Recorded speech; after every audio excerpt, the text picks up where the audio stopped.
The room went silent as the cake smashed against my head, frosting and crumbs sticking to my hair and face.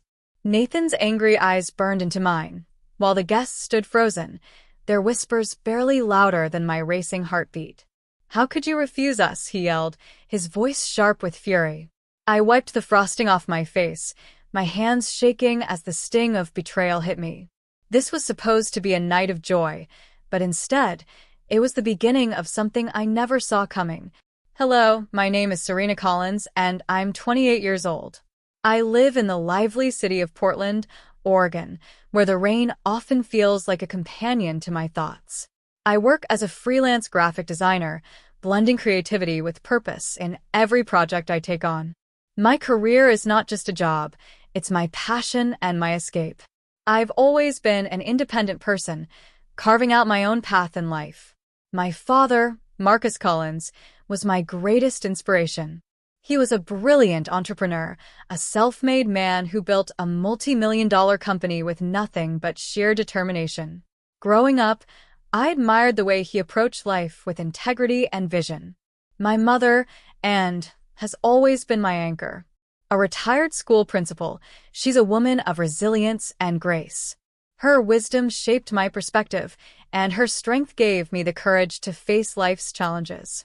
Despite the professional success I've achieved, there's always been a part of me that longed for something more: connection, partnership, and love. I never knew that a chance encounter would soon set my life on a path I never expected. It all started one sunny afternoon in a small, artsy cafe downtown. I had just wrapped up a client meeting and decided to treat myself to a cappuccino and a quiet corner to sketch. The cafe was bustling with energy, the hum of conversations blending with the soft acoustic music playing in the background. I was lost in my sketchbook, perfecting a new logo design, when someone's voice broke through my concentration. "Excuse me," he said, his tone warm and inviting. I looked up to see a man about my age, holding a cup of coffee and flashing a friendly smile. "Is this seat taken?" Caught off guard but intrigued, I smiled back. "No, go ahead." He sat down and introduced himself. "I'm Nathan Scott. I couldn't help but notice your sketch. It's impressive." I glanced at my work and felt a slight blush creep up my cheeks. "Thank you. I'm Serena. I'm a graphic designer." What started as a casual conversation about art and careers quickly evolved into something more. Nathan was charming, with a sharp wit and a kindness in his eyes that felt genuine. He worked as a project manager for a local tech company and shared a passion for creativity and innovation. By the time we both finished our coffee, it felt like we'd known each other forever. He asked if I'd like to meet again, and for the first time in a long while, I felt excitement flutter in my chest. Over the next few weeks, Nathan and I met often at cafes, parks, and even art galleries.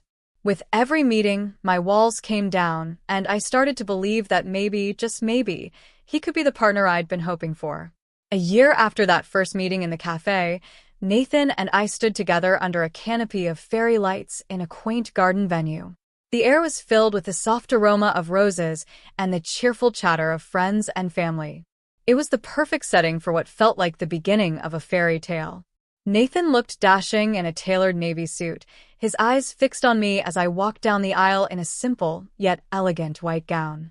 My mother, Anne, held my hand tightly, her pride shining through the tears that welled in her eyes.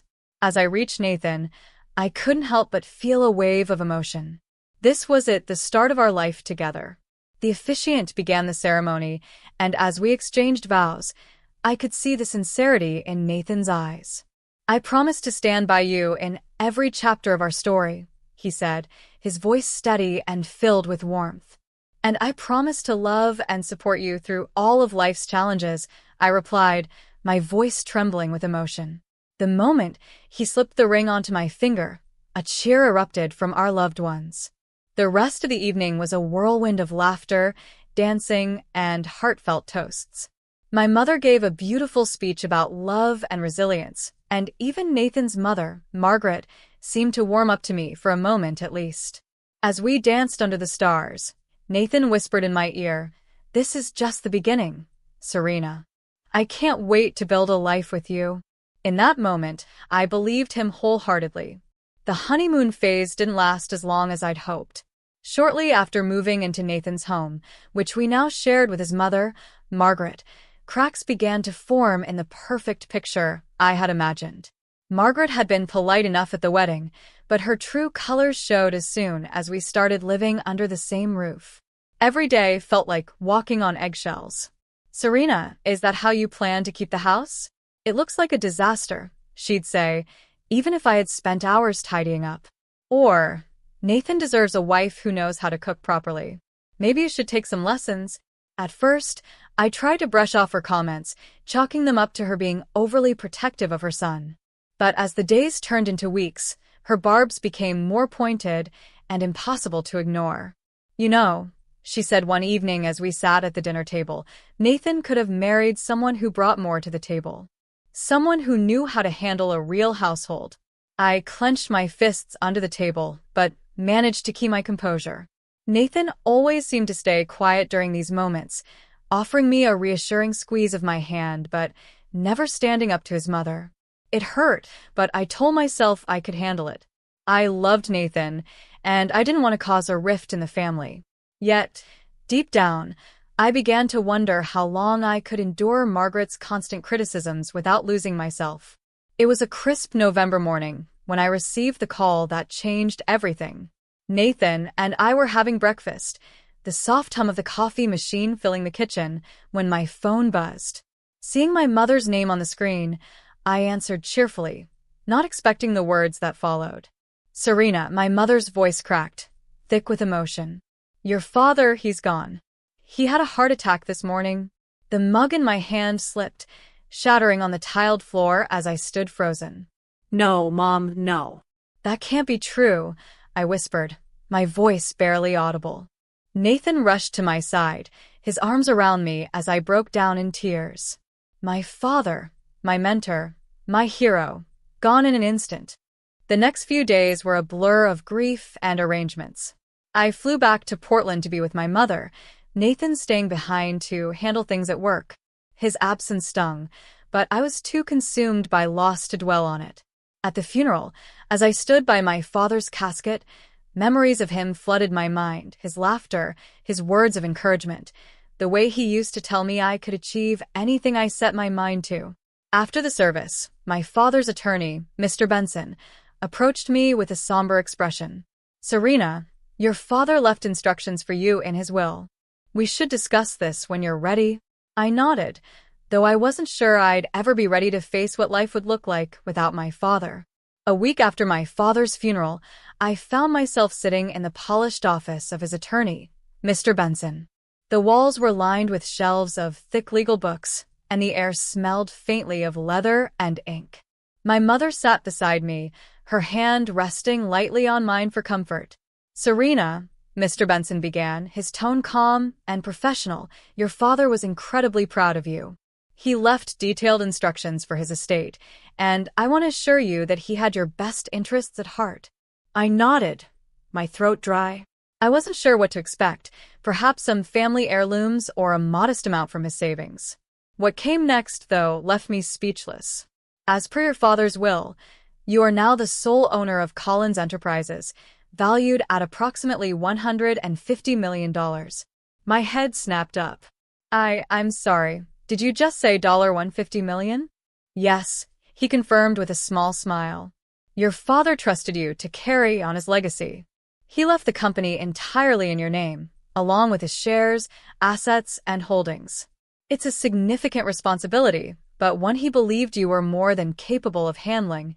The weight of his words settled over me like a storm cloud. My father's company, a symbol of his life's work, was now mine. The magnitude of the inheritance was overwhelming, but so was the pride I felt knowing he believed in me. "Your father also left a note for you," Mr. Benson continued, sliding an envelope across the desk. My hands trembled as I opened it. Inside was a handwritten message. "My dearest Serena, this company was my dream, but you were always my greatest pride. I trust you to protect and nurture what I've built. Remember, you're stronger than you know. Love always, Dad." Tears welled in my eyes as I folded the letter. My mother squeezed my hand, her own eyes glistening with unshed tears. That evening, as I sat in my childhood bedroom, staring at the company's documents, I felt both the weight of my father's trust and the resolve to honor it. Little did I know, this inheritance would soon become the focal point of a storm I hadn't seen coming. The days following the reading of my father's will were a whirlwind. Between settling into the role of overseeing Colin's enterprises and dealing with my lingering grief, I barely had time to breathe. But life didn't slow down, and soon, Christmas was just around the corner. Nathan suggested we host a Christmas party at our home. "It'll be a great way to bring everyone together," he said, his tone unusually enthusiastic. I agreed, thinking it might be a good distraction from everything that had happened. Margaret, however, was less than thrilled about the idea. "I suppose you're expecting me to handle the decorations," she sneered one evening. "No," I replied firmly. "I'll take care of everything." Despite her complaints, I threw myself into the preparations. I wanted everything to be perfect: a beautifully decorated tree, sparkling lights, and a warm, festive atmosphere. I spent hours baking cookies, hanging garlands, and wrapping gifts. And then there was the cake. Christmas wasn't complete without a show-stopping cake, so I decided to bake one myself. I chose a classic recipe: rich chocolate layers with a hint of peppermint, topped with velvety buttercream and decorated with tiny edible snowflakes.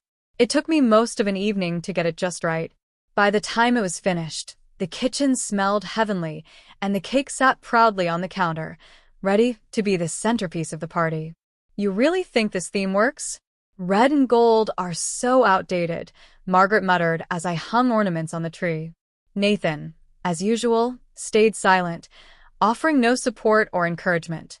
His sudden bursts of charm in public were beginning to feel hollow at home. By the time Christmas Eve arrived, the house was glowing with festive cheer. Guests started arriving, filling the air with laughter and the clinking of glasses. I smiled as I greeted them, trying to push aside the unease that had been building in my chest all day. Nathan seemed to be in a particularly good mood, but something about the way he and Margaret exchanged glances made me uneasy. I couldn't quite put my finger on it, but I knew they were up to something. As the party reached its peak, I caught Nathan watching me from across the room. His smile didn't quite reach his eyes, and I felt a chill run down my spine. Something was about to happen, I just didn't know what. The party was in full swing, with laughter echoing through the house and the glow of string lights creating a cozy holiday atmosphere. The dining table was a masterpiece, adorned with carefully placed dishes, glasses of sparkling cider, and the centerpiece of it all, the Christmas cake I had spent hours perfecting. Guests gathered around the table, complimenting the cake's intricate snowflake design. "It's beautiful, Serena. You outdid yourself," one of Nathan's coworkers remarked, giving me a warm smile. I felt a flicker of pride, but it quickly vanished when I noticed Nathan and Margaret huddled in the corner, speaking in hushed tones. Moments later, Nathan clinked his glass, silencing the room. "Everyone, if I could have your attention," he began, flashing a smile that didn't quite reach his eyes. "I just want to thank you all for being here tonight. Christmas is about family and giving, and we have an incredible opportunity for generosity this year." My stomach churned. Something about his tone sent alarm bells ringing in my head. Before I could interrupt, Margaret stepped forward, her voice dripping with false sweetness. "Serena, dear, we've been meaning to talk to you about something important. You've been given such an amazing blessing, your father's company. And since family comes first, we think it would be a wonderful gesture if you gifted it to us as a Christmas present." The room fell silent, all eyes suddenly on me. My hands tightened around the edge of the table as I fought to keep my composure. "You want me to hand over Colin's enterprises?" I asked, my voice low and measured. Nathan stepped closer, placing a hand on my shoulder in what seemed like an attempt to appear calm. "Think about it, Serena. It's the least you can do for your family. This isn't just about us. It's about making sure everyone benefits from your father's legacy." I felt a surge of anger rise in my chest. "No," I said firmly, shaking off his hand. That company is my father's legacy, and I will not hand it over to anyone. Not as a gift, and not for any other reason. Margaret's face twisted with anger. You selfish, ungrateful girl, she spat. After everything Nathan has done for you, this is how you repay him. Before I could respond, Nathan's composure snapped. He grabbed the Christmas cake, my carefully crafted centerpiece, and hurled it at me with shocking force. The cake hit my head, frosting and crumbs cascading down my face and onto the floor. Gasps erupted from the guests, and I stood frozen in shock as the room descended into chaos. You'll regret this, Nathan hissed, his face contorted with rage. Tears stung my eyes, but I refused to break down in front of them. Wiping the frosting from my face, I stepped back, my voice trembling but firm. No, Nathan. You'll regret this. I turned on my heel and left the room, ignoring the stunned silence and whispers that followed me. My heart raced as I grabbed my coat and walked out the front door, heading straight to the only place I knew I would find support, my mother's house. By the time I reached my mother's house, it was well past midnight. The frosty air bit at my cheeks, but I barely noticed as I stood on her doorstep, my hands trembling. The events of the evening replayed in my mind, each memory stinging more than the last. When the door opened, my mother, stood there in her robe, her face etched with concern. Serena? What happened? She asked, pulling me inside before I could even speak. The warmth of her home enveloped me, and as soon as I stepped into the living room, the dam broke. Tears streamed down my face as I recounted the night, the demand for my inheritance, Nathan's betrayal, and the humiliating moment when he smashed the cake on my head, and listened quietly, her hands gripping mine tightly. When I finished, she took a deep breath, her eyes fierce with determination. You don't deserve this, Serena. Nathan and Margaret have crossed a line, and it's time you stand up for yourself. I don't even know where to start, Mom, I admitted, my voice shaky. He humiliated me in front of everyone. I feel like I've lost everything. No, you haven't, she said firmly. You still have your strength, your dignity, and your father's legacy. You're not alone in this, Serena. We'll figure it out together. She handed me a warm cup of tea and sat beside me on the couch. First thing tomorrow, you're going to contact your lawyer. This isn't just about a divorce. It's about holding them accountable for what they've done to you. The idea of taking legal action against Nathan and Margaret felt daunting, but my mother's unwavering support gave me a glimmer of hope. That company is yours, Serena, she continued. Your father trusted you with it because he knew you could protect it. Don't let them bully you into giving it away. You've always been stronger than you think. That night, for the first time in days, I felt a flicker of peace. I wasn't sure what the road ahead would look like, but I knew one thing for certain. I wouldn't let Nathan and Margaret get away with what they'd done. The next morning, I woke up with a sense of resolve. My mother's words echoed in my mind as I made the call to my father's attorney, Mr. Benson. He had always been a trusted family ally, and I knew he would guide me through what needed to be done. Serena, Mr. Benson greeted me, his voice calm and reassuring as always. I'm so sorry to hear what happened. Let's meet in my office this afternoon to discuss your options. I arrived at his office with my mother by my side. Mr. Benson listened carefully as I recounted everything, Nathan and Margaret's demand for my company, their public outburst, and the assault during the party. This is not just a matter of divorce, he said after I finished. Nathan's behavior constitutes domestic violence, and Margaret's actions only add to the harassment. You have every right to take legal action against both of them, not only to protect your inheritance but also to ensure your safety and well-being. The thought of facing Nathan and Margaret in court made my stomach churn, but I nodded. What do I need to do? The first step is gathering evidence, he explained. Do you have witnesses from the party who can confirm what happened? I thought back to the stunned faces of the guests. Yes, there were at least a dozen people there who saw it. Good, he said. We'll need their statements. And if there's any communication, text messages, emails, or voicemails, where they've made demands or threats, save them. The more evidence we have, the stronger your case will be. Over the next few days, I worked tirelessly to collect everything. I reached out to several party guests who were more than willing to provide statements about Nathan's behavior. One of them even had a video of the moment he smashed the cake on my head, which would be a powerful piece of evidence.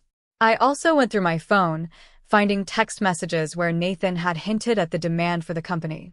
Each piece of evidence added to my determination to see this through.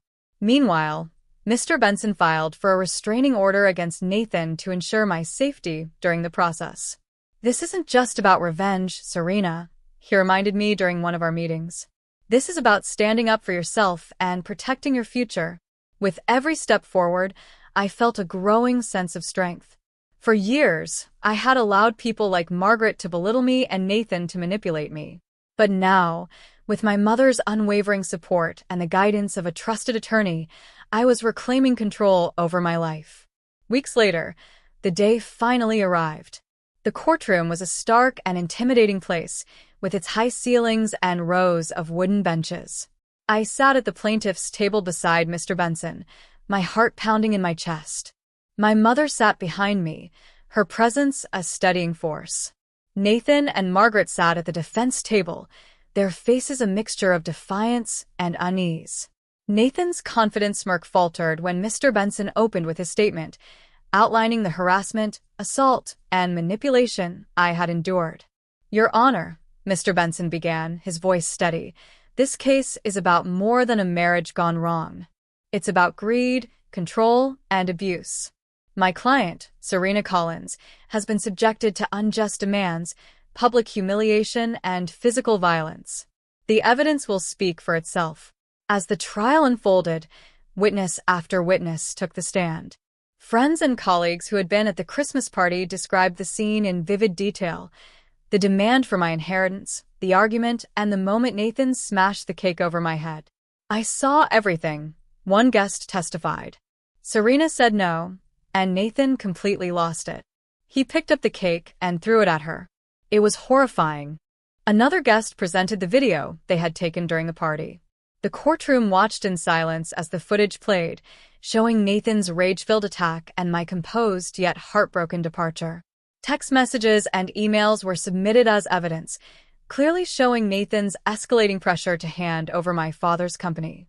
Mr. Benson presented these with precision, weaving a clear narrative of manipulation and entitlement. When it was my turn to take the stand, I felt a lump in my throat. But as I looked out at the judge and jury, I found my voice. "My father trusted me with his company because he believed in me," I said, my words steady despite the emotions bubbling inside. "Nathan and Margaret tried to take that away from me. Not just the company, but my dignity. I refused to let their actions define my future." Nathan's attorney attempted to paint him as a frustrated husband acting out of stress, but the evidence was irrefutable.